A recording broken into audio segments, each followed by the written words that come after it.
जय हिंद मेरे प्यारे दोस्तों।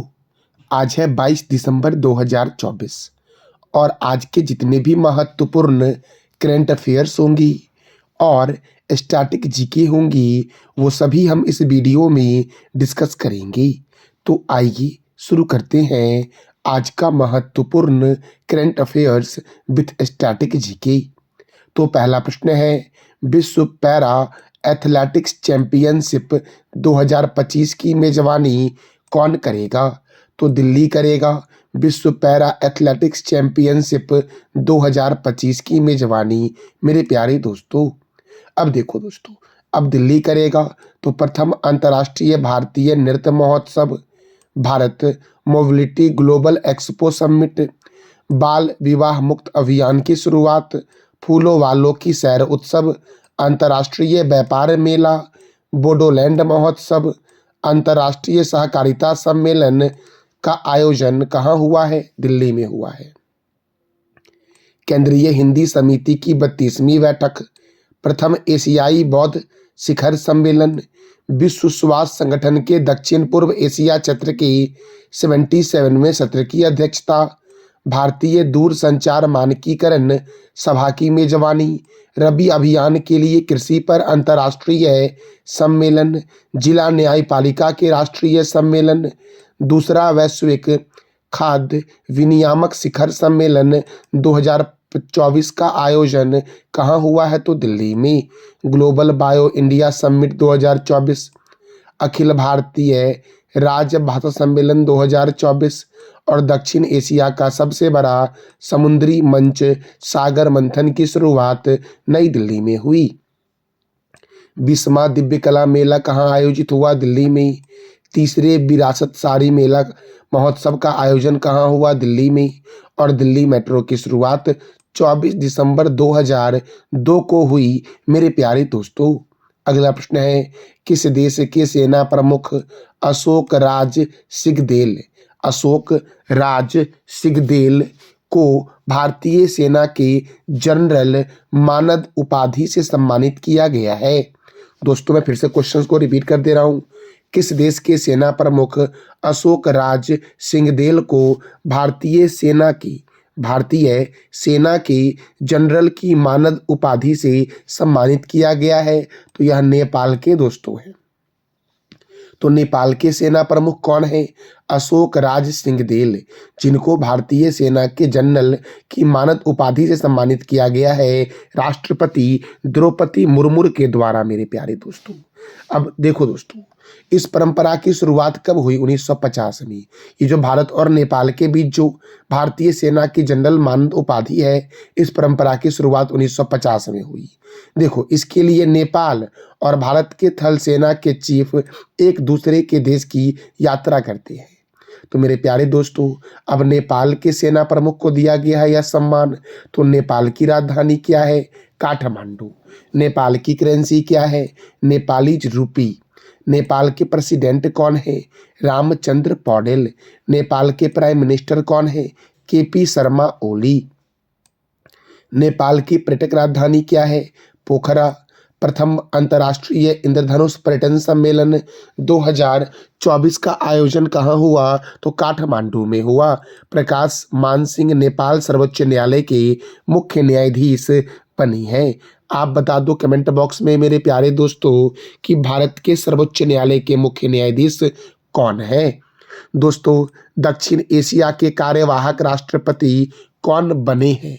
दक्षिण एशिया के कार्यवाहक राष्ट्रपति कौन बने हैं? तो हान डक सू बने हैं दोस्तों। कौन बने हैं? हान डक सू। अब मेरे प्यारे दोस्तों, कार्यवाहक राष्ट्रपति बने हैं तो देखो, राष्ट्रपति युन सुक योल पर महाभियोग प्रस्ताव पारित होने के बाद प्रधानमंत्री हान डक सू दक्षिण कोरिया के कार्यवाहक राष्ट्रपति बने मेरे प्यारे दोस्तों। तो देखो दोस्तों, दक्षिण कोरिया के जो राष्ट्रपति थे जिनका नाम था युन सुक योल, उन पर महाभियोग प्रस्ताव संसद में पारित किया गया है, जिस कारण से वहाँ के जो प्रधानमंत्री थे हान डक सू, वो वहाँ के कार्यवाहक राष्ट्रपति बने हैं। जिस तरह से दोस्तों, अगर भारत के राष्ट्रपति किसी कारणवश अगर अपने पद पर न हो, कोई काम में बिजी हो, तो उनके जगह पर जो भारत के कार्यवाहक राष्ट्रपति होते हैं वो उपराष्ट्रपति दोस्तों होते हैं। और अगर उपराष्ट्रपति भी किसी कारणवश अपने पद पर न हो तो उपराष्ट्रपति की जगह दोस्तों कौन रहेंगे? सर्वोच्च न्यायालय के मुख्य न्यायाधीश रहेंगे। उसी तरह से दोस्तों देखो, जो दक्षिण कोरिया के राष्ट्रपति हैं यून सुक योल, उन पर महाभियोग प्रस्ताव पारित लगा दिया गया। तो वहां पर दोस्तों क्या है कि जो वहां के प्रधानमंत्री होंगे वो वहां के कार्यवाहक राष्ट्रपति बनेंगे। अब देखो, न्यायालय के पास यह निर्णय लेने के लिए 180 दिन का समय है। अगर इस निर्णय में राष्ट्रपति यून सुक योल पर अगर महाभियोग प्रस्ताव पारित हो जाता है तो दक्षिण कोरिया को 60 दिनों के भीतर राष्ट्रपति चुनाव कराना होगा। यही दोस्तों वहाँ नियम है। तो देखो मेरे प्यारे दोस्तों, अगला हमारा प्रश्न है, पहला भारत समुद्री विरासत सम्मेलन 2024 कहाँ आयोजित किया गया है? पहला भारत समुद्री विरासत सम्मेलन 2024 का आयोजन कहाँ हुआ है मेरे प्यारे दोस्तों? तो इसका आयोजन जो हुआ है ये नई दिल्ली में हुआ है। कहाँ हुआ है? नई दिल्ली में। और नई दिल्ली में इंदिरा गांधी अंतर्राष्ट्रीय हवाई अड्डा भी है। इसका आयोजन दोस्तों किसके द्वारा किया गया है? तो बंदरगाह, जहाजरानी और जलमार्ग मंत्रालय के द्वारा। और केंद्रीय बंदरगाह, जहाजरानी और जलमार्ग मंत्री कौन है? तो सर्बानंद सोनोवाल है। आप बताओ कमेंट बॉक्स में कि वर्तमान में कृषि मंत्री कौन है। अब देखो दोस्तों, दिल्ली में दोस्तों होगा पहला भारत समुद्री विरासत सम्मेलन 2024। तो दिल्ली में केंद्रीय रिजर्व पुलिस बल का हेडक्वार्टर है, सीआरपीएफ का हेडक्वार्टर है, जिसकी स्थापना 1939 में हुई। राष्ट्रीय कैडेट कोर की स्थापना कब हुई? 1948 में। भारत तिब्बत सीमा पुलिस की स्थापना कब हुई? 1962 में। सीमा सुरक्षा बल की स्थापना कब हुई? 1965 में। राष्ट्रीय सुरक्षा गार्ड की स्थापना कब हुई? 1984 में। केंद्रीय औद्योगिक सुरक्षा बल की स्थापना कब हुई? 1969 में। और ये सभी का मुख्यालय कहाँ है? तो नई दिल्ली में है मेरे प्यारे दोस्तों। तो अभी मैंने आपको बताया करंट अफेयर के संदर्भ में कुछ क्या क्या महत्वपूर्ण प्रश्न बताया। तो मैंने बताया कि विश्व पैरा एथलेटिक्स चैंपियनशिप 2025 की मेजबानी कौन करेगा? दिल्ली करेगा। दोस्तों, अशोक राज सिंहदेल किस देश के सेना प्रमुख हैं? तो नेपाल के हैं, जिनको भारत सेना के जनरल की मानद उपाधि से सम्मानित किया गया है। दक्षिण कोरिया के कार्यवाहक राष्ट्रपति कौन बने हैं? तो दोस्तों हान डक सू बने हैं दक्षिण कोरिया के कार्यवाहक राष्ट्रपति। और अभी मैंने बताया आपको कि भारत समुद्री विरासत सम्मेलन, पहला भारत समुद्री विरासत सम्मेलन 2024 कहाँ आयोजित हुआ है? तो इसका आयोजन नई दिल्ली में हुआ दोस्तों है। अगला प्रश्न हमारा है, खेलो इंडिया विंटर गेम्स 2025 का आयोजन कहाँ होगा? तो खेलो इंडिया विंटर गेम्स 2025 का आयोजन होगा लद्दाख और जम्मू कश्मीर दोनों जगहों पर। अर्थात इसका आंसर हो जाएगा ए और बी दोनों दोस्तों। देखो, लद्दाख की राजधानी क्या है? लेह। तो लद्दाख की राजधानी लेह में दोस्तों इसका आयोजन होगा और जम्मू कश्मीर के गुलमर्ग में इसका आयोजन होगा। याद रखना मेरे प्यारे दोस्तों। देखो दोस्तों, लद्दाख में जो आइस इवेंट्स होंगी वो 23 से 27 जनवरी 2025 तक होंगी। और जम्मू कश्मीर में जो स्नो इवेंट्स होंगी वो 22 से 25 फरवरी 2025 तक होंगे मेरे प्यारे दोस्तों। देखो मैंने क्या बताया कि देखो, जम्मू कश्मीर में जो इवेंट होंगे वो 22 से 25 फरवरी तक होंगी और लद्दाख में जो होंगे वो 23 से 27 जनवरी 2025 तक होंगी। लेह और गुलमर्ग खेलो इंडिया यूथ गेम 2025 का आयोजन करे होगा दोस्तों। और इसमें जो आयोजित खेल होंगे कौन कौन से होंगे? तो आइस स्केटिंग होंगी, हॉकी होंगी दोस्तों, स्काईकिंग होंगी और स्नो बोर्डिंग होंगी। इस देखो दोस्तों, लद्दाख की राजधानी क्या है? लेह। और लद्दाख के उपराज्यपाल कौन है? बीडी मिश्रा। और लद्दाख में हेमिस राष्ट्रीय उद्यान है। जम्मू कश्मीर के मुख्यमंत्री कौन है? उमर अब्दुल्ला। और जम्मू कश्मीर के उपराज्यपाल कौन है? मनोज सिन्हा। और दोस्तों देखो, जम्मू कश्मीर में डल झील है, बुलर झील है, बैरीनाग झील है, मानसबल झील है, शेषनाग झील है, अनंतनाग झील है। केंद्रीय खेल मंत्री कौन है? तो डॉक्टर मनसुख मंडाविया है केंद्रीय खेल मंत्री मेरे प्यारे दोस्तों। तो दोस्तों, खेलो इंडिया विंटर गेम्स 2025 का आयोजन कहाँ होगा? तो लेह में होगा और गुलमर्ग में होगा मेरे प्यारे दोस्तों। हमारा अगला प्रश्न है, हाल ही में 24वीं बिम्स्टेक बैठक की मेजबानी किस देश ने की है? तो भारत ने की है 24वीं बिम्स्टेक बैठक की मेजबानी। बिम्स्टेक का दोस्तों फुल फॉर्म है बंगाल की खाड़ी बहुक्षेत्रीय तकनीकी और आर्थिक सहयोग पहल। इसकी स्थापना कब हुई? तो 6 जून 1997 को बिम्स्टेक की स्थापना हुई। कब हुई? 6 जून 1997 को दोस्तों। अगला प्रश्न है, हाल ही में किस देश ने कैंसर की वैक्सीन बनाने का ऐलान किया है? तो रूस ने कैंसर की वैक्सीन बनाने का ऐलान किया है। अब रूस ने किया है तो रूस की राजधानी क्या है? मास्को। रूस की करेंसी क्या है? Russian rouble. रूस के प्रेसिडेंट कौन है? Vladimir Putin. और रूस के प्राइम मिनिस्टर कौन है? तो मिखाइल मिशुस्तिन है मेरे प्यारे दोस्तों। अब देखो, कृत्रिम उपग्रह को अंतरिक्ष में प्रक्षेपित करने वाला दुनिया का पहला देश रूस है। अंतरिक्ष में जाने वाला दुनिया का प्रथम व्यक्ति कौन है? Major Yuri Gagarin. अंतरिक्ष में तैरने वाला दुनिया का प्रथम व्यक्ति कौन है? Alexei Leonov. अंतरिक्ष में जाने वाली पहली महिला कौन है? तो वैलेंटीना तेरेस्कोवा है। और ये तीनों रूस के ही हैं। रूस के राष्ट्रपति रहते हैं क्रेमलिन में। रूस का राष्ट्रीय चिन्ह क्या है? Double headed eagle. क्षेत्रफल की दृष्टि से दुनिया का सबसे बड़ा देश जो है वो रूस है मेरे प्यारे दोस्तों। सबसे लंबा नदी का मुहाना ओब नदी का मुहाना है। सबसे बड़ी झील कैस्पियन सागर झील है। सबसे गहरी झील बैकाल झील है। रूस के संसद का नाम क्या है? ड्यूमा। अच्छा दोस्तों, डाइट, किस देश के संसद का नाम डाइट है? देखो दोस्तों, कैस्पियन सागर झील जो है, ये कैस्पियन सागर झील रूस, कजाकिस्तान, तुर्कमेनिस्तान, अजरबैजान और ईरान में फैला हुआ है। ओनेगा झील कहाँ है दोस्तों? तो रूस में है ओनेगा झील। अगला प्रश्न है, एनटीपीसी ने कहाँ परमाणु विद्युत परियोजना स्थापित करने की घोषणा की है?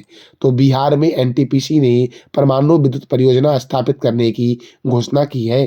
अब बिहार में की है तो बिहार की राजधानी है पटना। बिहार के गवर्नर है राजेंद्र आलेरकर। बिहार के मुख्यमंत्री हैं नीतीश कुमार। बिहार में राज्यसभा 16 है और लोकसभा 40 है। वाल्मीकि राष्ट्रीय उद्यान, गौतम बुद्ध वन्य जीव अभयारण्य, कैमूर वन्य जीव अभयारण्य, पंत वन्य जीव अभयारण्य, संजय गांधी वन्य जीव अभयारण्य, भीम बांध वन्य जीव अभयारण्य, विक्रमशिला डॉल्फिन अभयारण्य, ये भागलपुर में है दोस्तों। देखो, बिहार की उत्तर से दक्षिण की लंबाई 345 किलोमीटर है और पूर्व से पश्चिम की चौड़ाई 483 किलोमीटर है।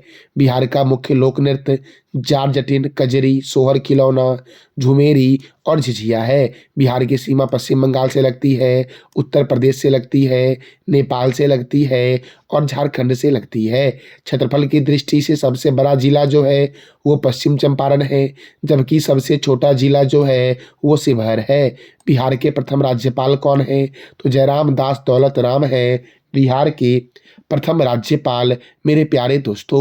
अगला प्रश्न है, भारत की सबसे बड़ी एआई सिटी कहाँ बनेगी? भारत की सबसे बड़ी आर्टिफिशियल इंटेलिजेंस सिटी ये बनेगी हैदराबाद में। और हैदराबाद कौन से रिवर के किनारे है? तो इसका जवाब दे दो आप कमेंट बॉक्स में। देखो, तेलंगाना की राजधानी है हैदराबाद। तेलंगाना के गवर्नर है जिष्णुदेव वर्मा। तेलंगाना के मुख्यमंत्री हैं अनुमुला रेवंत रेड्डी। तेलंगाना की स्थापना कब हुई? 2 जून 2014 को। तेलंगाना में राज्यसभा सीट 7 है, लोकसभा सीट 17 है। पखाल वन्य जीव अभयारण्य, कवाल वन्य जीव अभयारण्य, अमराबाद बाघ रिजर्व, कसु ब्रह्मानंद रेड्डी राष्ट्रीय उद्यान तेलंगाना में है। चार मीनार हैदराबाद में है, जिसका निर्माण कुली कुतुब शाह ने करवाया था। कुली कुतुब शाह ने करवाया था। हुसैन सागर झील, हिमायत सागर झील, सरोवर नगर झील हैदराबाद में है। राजीव गांधी अंतर्राष्ट्रीय क्रिकेट स्टेडियम और राजीव गांधी अंतर्राष्ट्रीय हवाई अड्डा हैदराबाद में है। पाक कला का शहर हैदराबाद को कहते हैं। कोंडा पोचंपा सागर परियोजना गोदावरी नदी पर है। कालेश्वरम परियोजना गोदावरी नदी पर है। समकाका सागर सिंचाई परियोजना किस नदी पर है? तो गोदावरी नदी पर। नागार्जुन सागर बांध कृष्णा रिवर पर है और ये सभी दोस्तों कहाँ है? तो तेलंगाना में है। अगला प्रश्न है, विश्व ध्यान दिवस कब मनाया गया है? तो 21 दिसंबर को मनाया गया है विश्व ध्यान दिवस मेरे प्यारे दोस्तों। देखो, अब इस महीने में कौन कौन से महत्वपूर्ण दिवस मनाए गए हैं? तो विश्व एड्स दिवस मनाया गया है 1 दिसंबर को दोस्तों। बीएसएफ स्थापना दिवस कब मनाया गया? 1 दिसंबर को। अंतर्राष्ट्रीय गुलामी उन्मूलन दिवस कब मनाया गया? 2 दिसंबर को। विश्व कंप्यूटर साक्षरता दिवस कब मनाया गया? 2 दिसंबर को। राष्ट्रीय प्रदूषण नियंत्रण दिवस कब मनाया गया? 2 दिसंबर को। अंतर्राष्ट्रीय विकलांग दिवस कब मनाया गया? 3 दिसंबर को। अच्छा दोस्तों, मैंने अभी आपको 10 करंट अफेयर करवाई और बहुत सारे स्टैटिक प्रश्न करवाए हैं दोस्तों। तो 10 करंट अफेयर्स में मैं आपसे 5 पूछूंगा अभी, जिसका जवाब देना है आपको कमेंट बॉक्स में। जैसे कि मैंने पहला बताया था कि विश्व पैरा एथलेटिक्स चैंपियनशिप 2025 की मेजबानी कौन करेगा? दोस्तों, जब मैं पूछूं तो आप इग्नोर मत किया करो। आप जितनी अधिक जवाब दोगे ना, उतना ज़्यादा आपको याद रहेगा। तो दोस्तों, विश्व पैरा एथलेटिक्स चैंपियनशिप 2025 की मेजबानी कौन करेगा? और दूसरा मैंने किया था कि अशोक राज सिंहदेल किस देश के सेना प्रमुख हैं? इसका जवाब देना है कमेंट बॉक्स में आपको। दक्षिण कोरिया के कार्यवाहक राष्ट्रपति कौन बने हैं? तो हान डक-सू बने हैं। पहला भारत समुद्री विरासत सम्मेलन 2024 का आयोजन कहाँ हुआ है? ये आप बता दो। खेलो इंडिया विंटर गेम 2025 का आयोजन लद्दाख के लेह में होगा और जम्मू कश्मीर के किस शहर में होगा? ये आप बता दो कमेंट बॉक्स में। बिम्स्टेक बैठक की मेजबानी किसने की? अपने प्यारे देश भारत ने की। और रूस ने क्या बोला है कि हमने कैंसर वैक्सीन बना ली है। ऐसा दावा आप दोस्तों रूस पेश करने वाला है। और देखो दोस्तों, एनटीपीसी ने क्या बोला कि हम बिहार में परमाणु विद्युत परियोजना स्थापित करेंगे। और भारत की सबसे बड़ी एआईसीटी कहाँ बनेगी? तो हैदराबाद में बनेगी। तो मेरे प्यारे दोस्तों, अब आप बता दो कि विश्व ध्यान दिवस कब मनाया गया है? तो इसका जवाब दे दो आप कमेंट बॉक्स में। मेरे प्यारे दोस्तों देखो, भारतीय नौसेना दिवस 4 दिसंबर, विश्व मृदा दिवस 5 दिसंबर, अंतर्राष्ट्रीय चिता दिवस 4 दिसंबर, अंतर्राष्ट्रीय स्वयंसेवक दिवस 5 दिसंबर, महापरिनिर्वाण दिवस 6 दिसंबर, सशस्त्र सेना झंडा दिवस 7 दिसंबर को मनाया गया है। अंतर्राष्ट्रीय भ्रष्टाचार विरोधी दिवस 9 दिसंबर, विश्व मानवाधिकार दिवस 10 दिसंबर, अंतर्राष्ट्रीय पर्वतीय दिवस 11 दिसंबर, 78वां यूनिसेफ स्थापना दिवस 11 दिसंबर, राष्ट्रीय घोड़ा दिवस 13 दिसंबर, राष्ट्रीय ऊर्जा संरक्षण दिवस 14 दिसंबर को मनाया गया है। अंतर्राष्ट्रीय प्रवासी दिवस 18 दिसंबर, अल्पसंख्यक अधिकार दिवस 18 दिसंबर, गोवा मुक्ति दिवस 19 दिसंबर और अंतर्राष्ट्रीय मानव एकता दिवस 20 दिसंबर को मनाया गया है। मेरे प्यारे दोस्तों, ये था हमारा आज का महत्वपूर्ण करंट अफेयर्स। कल मैंने आपसे 3 प्रश्न किया था कि डार्क ईगल एंटी मिसाइल किसने विकसित किया? अमेरिका ने। बगीचों का शहर कहते हैं कपूरथला को। और तीसरा, विरासत सारी महोत्सव नई दिल्ली में आयोजित हुआ। आज का आपका 3 प्रश्न है, भारत का सबसे बड़ा एआईसीटी कहाँ बनेगा? इंदिरा गांधी अंतर्राष्ट्रीय हवाई अड्डा कहाँ है? और लद्दाख के उपराज्यपाल कौन हैं? तो इस तीनों प्रश्नों का जवाब दे दो आप कमेंट बॉक्स में। ये था हमारा आज का महत्वपूर्ण current affairs with static GK. जानकारी अच्छी लगी तो चैनल को लाइक करो, शेयर करो और सब्सक्राइब करो। थैंक यू सो मच मेरे प्यारे दोस्तों।